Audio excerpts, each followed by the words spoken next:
An inspiration to many of today's professional top laners, Dyrus once terrorized the LCS with his famed Renekton and Singed picks trolling his way to victory. There are 2 people right now, not more than.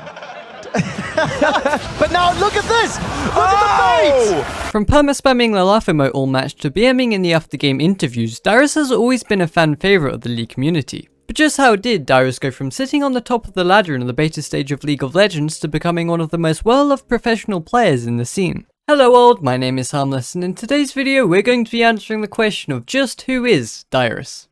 Marcus Dyrus Hill's story started on the 30th of March 1992 on the Hawaiian island of Honolulu. Growing up, he had a rather good relationship with his father, who introduced him to many different hobbies from basketball to karate, and he had a massive impact on his life as a whole. He picked up a variety of gaming titles very early onto his life. At the age of 3, the first game he played would be a game called Sega Genesis, and he would later move on to other titles such as Counter-Strike, Gunzi Online, and Heroes of New Earth. He tended to use the game tag Cyrus. Upon the release of the closed beta of a game called League of Legends, in order to gain access you had to obtain a key, of which each person who receives a key then gets given an extra 5 to share with their friends. These were relatively easy for people to get their hands on them, and they got shared through various websites on the web, which led to many people wanting to try out the game, and brought a lot of awareness to the upcoming Riot MOBA. Marcus was the recipient of one of these keys, and he thought up the name Sir Dies a lot, which in combination with his regular game tag he used for other games Cyrus became Dyrus, which then quickly became a well-known name throughout the beta players thanks to his very dominant playstyle.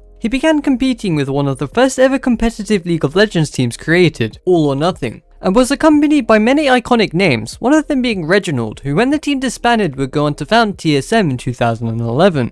Dyrus found his next spot in August of 2010 on a roster of a team called Hawkshot GG, which was created with the aims of entering and winning the World Cyber Games competition and was renamed as Team Epic after reaching the finals of the NA qualifiers, but were unfortunately beat out by CLG, preventing them from advancing onto the grand finals, and they were then disbanded in September, but would reform in 2011 with the addition of AD Carry Doublelift. The team became very successful in a variety of small LAN tournaments, and Dyrus began to stream his gameplay, giving him a relatively massive amount of popularity within the League community, thanks to his troll playstyle, and even at some points would reach heights of over 30,000 viewers. Dyrus' favourite champion at the time was Singed, which he picked up after being inspired by watching someone 1v5, and he felt like he resonated personality-wise with the character. Team Epic were entered into the Riot Season 1 NA qualifiers for the first ever Worlds competition, where they would once again make it to the finals, but like the previous competition would end up losing, this time to TSM.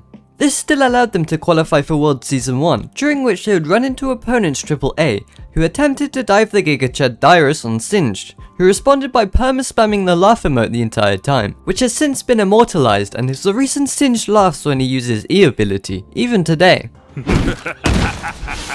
They would go undefeated in the group stage, but as soon as the playoffs come around, they got absolutely smacked. Regardless, their group stage performance was enough for them to collect a cash prize amount of $7,500, and would collect even more during the 2010 MLG Rally tournament, going 2-1 in the group stage and 0-4 in the finals, and would secure the spot as the top team in IPL 3, once again reaching the finals and once again losing them. His team had to rebrand into Chicks Dig ELO to comply with the 2010 World Cyber Game rules, and this time they managed to come first after beating X Gameberg.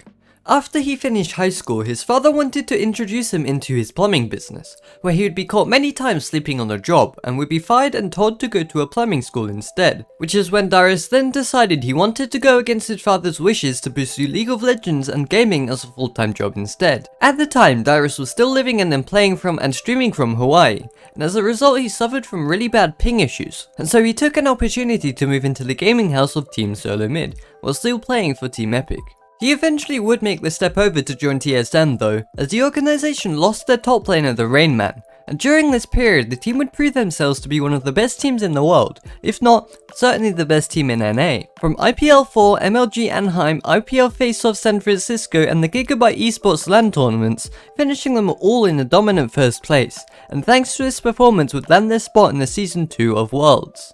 Dyrus would nearly burn down the TSM house a couple times after leaving his food cooking for 40 minutes when he left to go to the shower. However, this wouldn't be the only mistake he would make leading up to Worlds, as he was good friends with the members of the team CLG and had inside information on the strategies of their opponent, Team Dignitas. You didn't exactly do great in the group stages. How are you guys feeling as a team at this point? Well, we weren't satisfied with our performance, obviously. There was like a lot of controversy because like our strat was leaked. I'm not going to go into detail, so we had to play standard the second 2 games. He immediately apologized for this, but it's fair to say that the members of Dignitas were not happy. During this tournament, many players would be caught cheating during the matches played as they had easy access to look at the minimap. And while Dyrus and a few other players received only warnings, Azubu Frost, who TSM were playing a game against, got fined $30,000 by Riot Games because of this. What could probably be called karma for leaking Dignitas' strategy, TSM were then knocked out during the quarterfinals as they were beat by the cheating team. As the 3rd season of League of Legends hopped around, so did the first iteration of the League Championship series. And as TSM had previously qualified for Worlds, they would be among the first teams to enter into the competition. During the first split of the first season of the LCS, TSM would go on to achieve first place, boasting an impressive 75% win rate, but would let this impressive run down in the second half, lowering their win rate to only around half their games. And during that year's Worlds, didn't even manage to make it out of the group stage. Soon began a rivalry between TSM and new players on the block, Cloud9, who seemed to be the only team capable of bringing down the likes of TSM, and would always get the better of the team during the playoffs, which would be further during the next season. While TSM were boasting an impressive 22 wins and 6 loss win rate, they were still behind Cloud9, and would once again lose to them in the playoffs. This year's Worlds was the first time Dyrus and TSM managed to go past their initial seeding, but were beat at the quarterfinals by Korean team Samsung Y. 2015 would be the last year of Dyrus' career playing for TSM, and would start it off in an impressive manner with an A2 record after 5 weeks, holding first place every week up to the first. Because of this, the team were invited to the final IEM Season 9 World Championship and put forward a very impressive first place finish, collecting over $1,000 in prize money,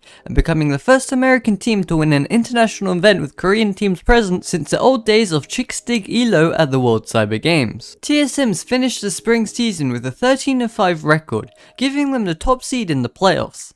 After defeating Team Impulse and then Cloud9, TSM won their 3rd North American Championship, tying Cloud9's record of most American LCS championships won to date. In the summer split, they had repeated their good start once again by going 8-2, but the team soon after began to hit a decline, and they fell to 5th place by week 9, the team's lowest regular season placement to this day. Despite this, they had already won enough points to qualify for Worlds, and they were drawn into a group which was given the nickname the Group of Death by the community, due to teams LGD Gaming and KT Rolster being held in very high regard in terms of talent. What seems to be a well-loved tradition for NA, they would be eliminated in the group stage and ended up in last place, only winning 1 game and losing 5. And after his final loss against LGD, he gave an emotional speech for the crowd, announcing his retirement from professional play, in what would be one of the saddest moments seen in League of Legends esports. I'm really sorry to all my fans that I let you down.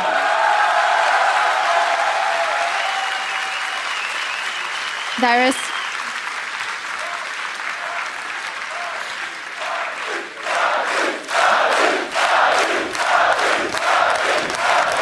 I think